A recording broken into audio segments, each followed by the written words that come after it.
From that which we likewise want to tie to this subject and mention a connection with it, which many of the people are tried with using today, is cigarettes, the smoking of cigarettes. And this, ayyuhal ikhwa, many of the people are tried with the use of cigarettes today. Tobacco, and the stuff that they're putting in it is not like you're smoking the stuff that the Indians smoke. The straight tobacco, they put so much chemicals, so many chemicals into it. I mean, it's ridiculous. And they tell you right there on the pack, it could possibly kill you and cause you cancer. Yet the people, they use it anyway. They use it anyway. So many of the people, both males and females, they are tried with the use of this.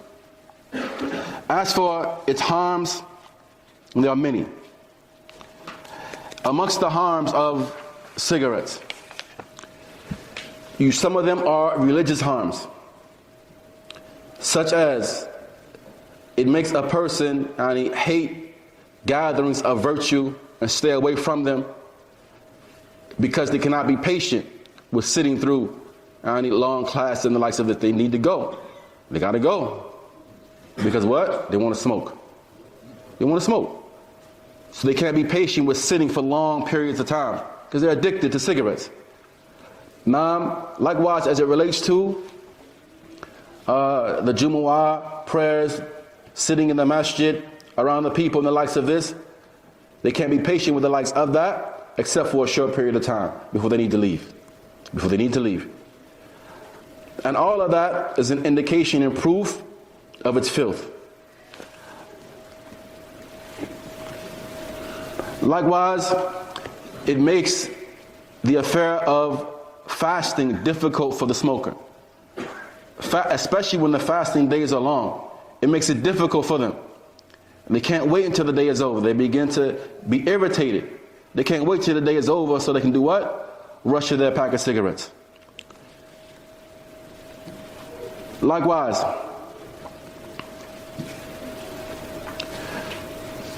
when a person spends their money and their wealth on cigarettes, this is considered by the legislation to be israf and wasting wealth and spending wealth frivolously. And Allah Ta'ala mentioned within his book, وَلَا تُبْذِرْ تَبْذِيرًا إِنَّ الْمُبَذِّرِينَ كَانُوا إِخْوَانَ الشَّيَاطِينَ. And do not be extravagant in the way that you spend wealth. Don't be wasteful in the way that you spend wealth. Indeed, those who are wasteful in the way that they spend wealth are brothers of the shayateen. Likewise, you'll find that the cigarettes is considered to be from the generality of mukhaddirat, from the generality of drugs in reality, that those who are cognizant and aware and are experienced in the field of medicine and the likes of this have attested to, due to what it contains inside of it. As you mentioned, it's not just tobacco. It's not just tobacco. Don't think you're like some Native American that you're just smoking straight tobacco. Rather, they have nicotine in it. And this nicotine, ayyuhal ikhwa, it's been mentioned that it is more harmful than arsenic. It is more harmful than arsenic. Thousands of times more harmful than arsenic. And Sheikh Zayd al-Madkhali mentioned that the doctors have stated that if one drop of nicotine is placed on the skin of a rabbit, it will kill the rabbit. It will kill the rabbit. You put this in your lungs. If 2 drops are placed upon the tongue of a cat, it will kill the cat. If 5 drops of nicotine are placed on the tongue of a camel, it will kill the camel instantly. These are some of the harms of cigarette use. As for the harms to one's wealth, ask anyone who smokes cigarettes habitually how much they spend a year on cigarettes. How much are cigarettes costing these days?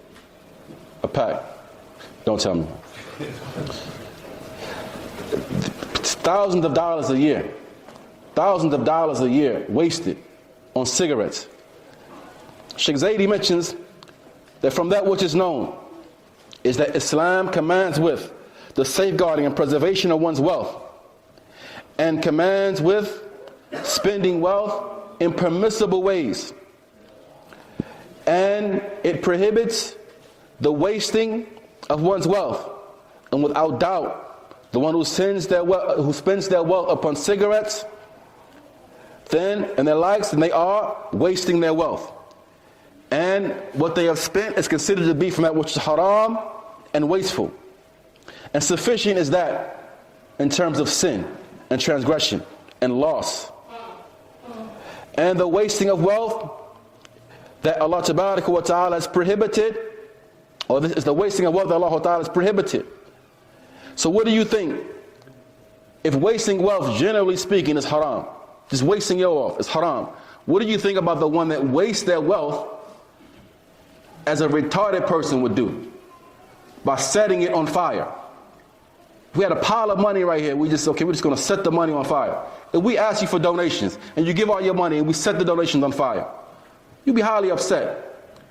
Similarly, the smoker, this is exactly what he's doing. Wasting his wealth by burning it. And not just that, harming himself in the process. Harming himself or herself in the process. Possibly bringing about sicknesses and diseases, lung cancer, throat cancer, mouth cancer, and other types of illnesses that come about as a result of that.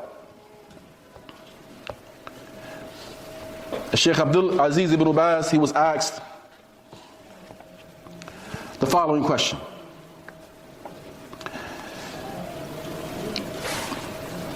He was asked that a hadith has come, an authentic narration has come, prohibiting coming close to the masjid or approaching the masjid for one who has eaten garlic or onions. So does the one who has a repugnant odor and smell upon him, such as the smell of cigarettes, enter into this ruling? Sheikh Abdul Aziz ibn Baz, he said in response that it is affirmed from the Messenger of Allah sallallahu alaihi wasallam that he said, whoever eats onions and garlic is not to come close to our masjid, not to come near our masjid, and let him pray inside of his house. This is affirmed from him alayhi as-salam. And he likewise said, إِنَّ الْمَلَائِكَةَ تَتَأَذَّى مِمَّا يَتَأَذَّى مِنْهُ بَنُو إِنسَانٍ, that the angels are harmed and offended by the same things that harm and offend mankind. Someone is around you and they smell repugnant, they have a repugnant odor emanating from them, you're annoyed by that, you want to move away from them. The angels are offended by the same thing that humans are offended by. He said, alayhi rahmatullah, وَكُلْ مَا لَهُ رَائِهَا كَرِيهَا, everything that has a foul odor, then its ruling is the same as that of onions and garlic, such as the one who smokes cigarettes, and the one who has upon himself a horrible odor in his armpits, or other than that, and he harms those who are sitting next to him by way of his odor when he prays and the likes of that. He says, so therefore he should stay away until he utilizes something that will remove that odor from him. وَيَجِبْ عَلَيْهِ أَنْ يَفْعَلُ ذَلِكَ مَا الْإِسْتِطَاعَةِ, it is obligatory upon him to do so. It is obligatory upon him to do so if he is capable of doing that, in order that he may perform that which Allah Ta'ala has made obligatory upon him from the prayer in Jama'ah. Meaning he removes the odor from himself. And don't just try to cover it up with some oil. You walk around smell like oil and Newports. Rather, you really have to remove this odor from yourself. It's harmful. He said, alayhi rahmatullah, in order that he may perform his obligations, such as the